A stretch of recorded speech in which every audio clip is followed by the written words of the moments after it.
Good morning all of you. I am Ramesh Kumar Singh. आप सभी का आरएस क्लासेस में हार्दिक स्वागत है। सबसे पहले आप सभी को दीपावली की हार्दिक शुभकामनाएं, बहुत बहुत बधाई।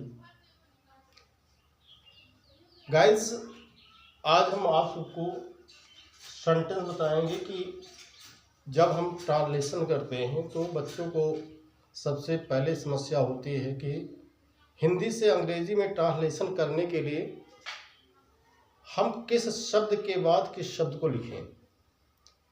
इसी चीज़ को हम आज बताएंगे। तो सबसे पहले हम ये बताएंगे कि हम ट्रांसलेशन लिखते समय किस शब्द के बाद किस शब्द को हमको लिखना है। सबसे पहले हमको सब्जेक्ट लिखना है, सब्जेक्ट के बाद हमको वर्ब लिखना है, वर्ब के बाद ऑब्जेक्ट लिखना है और ऑब्जेक्ट के बाद अदर वर्ड्स लिखना है। अब हमको ये पहचानना है कि कौन सब्जेक्ट है, कौन वर्ब है, कौन ऑब्जेक्ट है, तब हम इस शेड्यूल में लिख पाएंगे। एस मोहन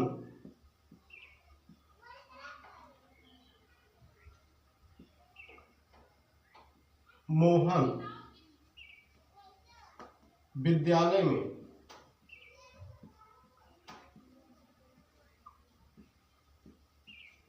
एक पत्र लिखता है।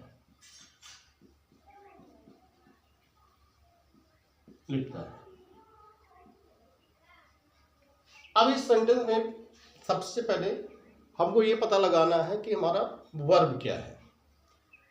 वर्ब हमारा वाक्य के सबसे अंत में होता है, जिसमें पढ़ना, लिखना, खाना, पीना, जिस शब्द में कोई कार्य हो रहा है वो हमारा वर्ब होता है और वर्ब सबसे अंत में होता है। तो इस सेंटेंस में हमारा वर्ब लिखता है, ये हमारा वर्ब हो गया। अब इस वर्ब से यदि हम कौन शब्द से प्रश्न करें और जो उत्तर निकलेगा वो हमारा सब्जेक्ट होगा। जैसे लिखता है, अब लिखता है, कौन लिखता है, तो हमारा उत्तर आएगा मोहन लिखता है और मोहन हमारा इस सब्जेक्ट हो गया, इस सेंटेंस का हमारा सब्जेक्ट हो गया। अब हमको ये पता चल गया कि हमारा सब्जेक्ट क्या है और वर्ब क्या है। अब हमको इस शेड्यूल में लिखना है कि हमारा सब्जेक्ट सबसे पहले लिखना है तो हम मोहन लिखेंगे, उसके बाद वर्ब लिखना है तो हम लिखता है लिखेंगे। अब हमारी बात आती है कि ऑब्जेक्ट क्या है। तो गाइस, ऑब्जेक्ट जैसे हम कौन लगा करके प्रश्न करने से उत्तर ढूंढते हैं और हमारा सब्जेक्ट होता है, वैसे क्या से प्रश्न करने से क्रिया के साथ जो उत्तर मिलेगा वो हमारा ऑब्जेक्ट होगा।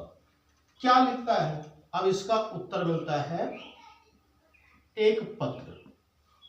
अब एक पत्र हमारे इस सेंटेंस का ऑब्जेक्ट हुआ। अब अदर वर्ड्स विद्यालय में हमको क्या करना है अदर वर्ड्स में कि जहां पर में, जिस शब्द के साथ में में लगा हो, पर लगा हो, को लगा हो, इस चीज का अंग्रेजी में हमको पहले लिखना होता है और उसके बाद जिसके साथ लिखा होता है उसकी अंग्रेजी बाद में लिखते हैं। अब यहां पर देखो, ये अदर वर्ड है, अदर वर्ड्स।